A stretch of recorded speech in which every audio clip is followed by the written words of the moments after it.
Hey everyone, so I just watched An American Murder, The Family Next Door on Netflix, and this is. I have mixed feelings about films like this because it's such a terrible tragedy what happened. It's about the story of a guy who kills his wife and children because it seems like he wanted to be with a new woman, and it was the biggest true crime story that's happened in a while because they seem like such a picture perfect family on the outside. Um, these these types of films feel like they're kind of like murder porn. It's a whole genre of just terrible things happening, but it's really hard to look away. But as a film, I think this was pretty well done.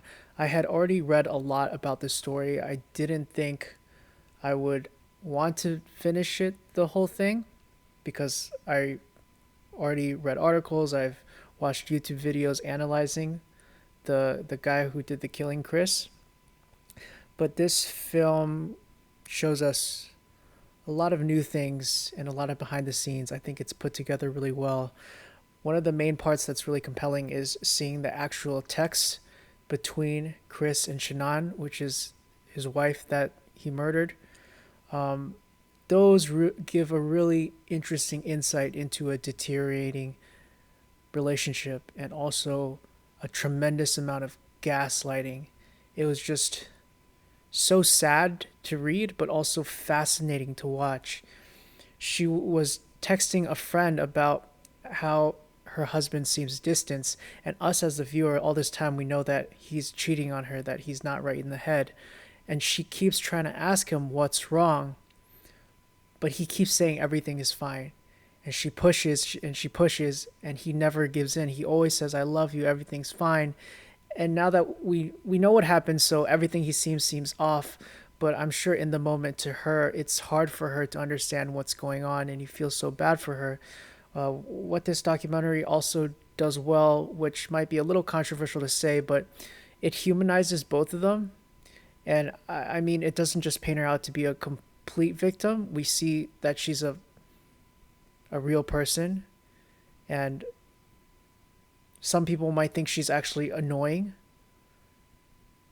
which is really terrible thing to say, but in the movie they address it where there are actually hate groups against her because she was actually very active on Facebook and posted a lot about her family, about how great her life was, but then in reality it was really terrible. And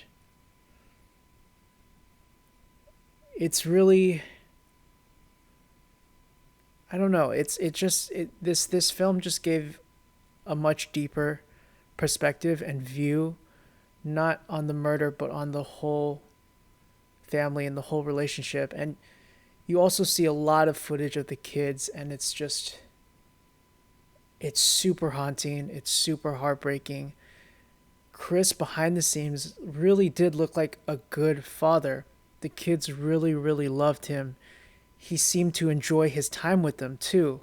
These are all moments that, yeah, I would read in an article that, okay, he was a good father, he seemed like a good man, otherwise people thought he was fine.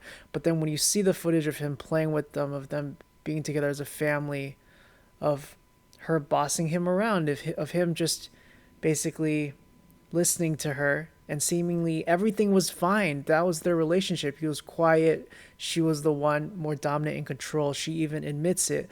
But then at a certain point, it seems like he snapped. Maybe he always had these violent, murderous tendencies, but we can't really know.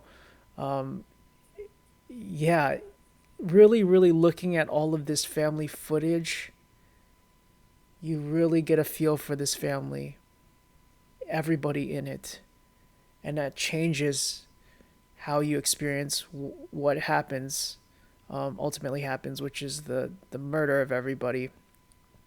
And my initial read on this guy before this film was that he was a complete sociopath, and I still think he is a sociopath or has sociopathic tendencies. I know there's new research on that word, in that Sociopath doesn't mean you don't feel any emotion or you can't empathize at all. It just means in certain moments you aren't able to access it.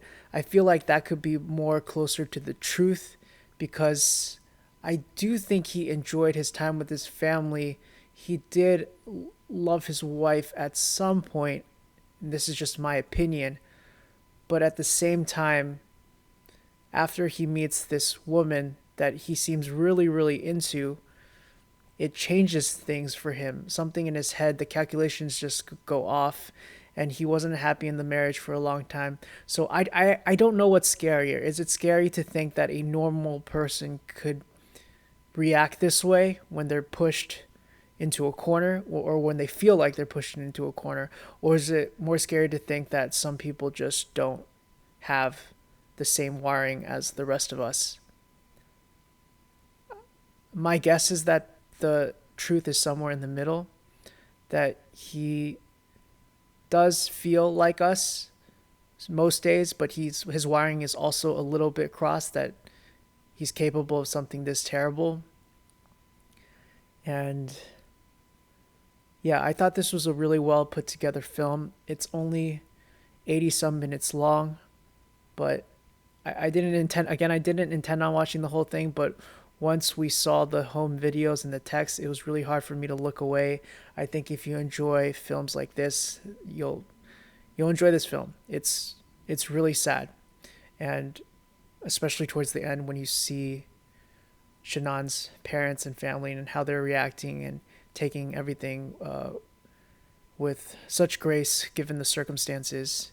And Chris, he looks pretty sad towards the end. I think at some point it definitely does sink in. I think he's getting the punishment he deserves, life in prison. Yeah, I don't really know how to end this tactfully. I mean, it's a solid film, terrible tragedy, but check it out if it sounds interesting. That's it. Thank you for watching.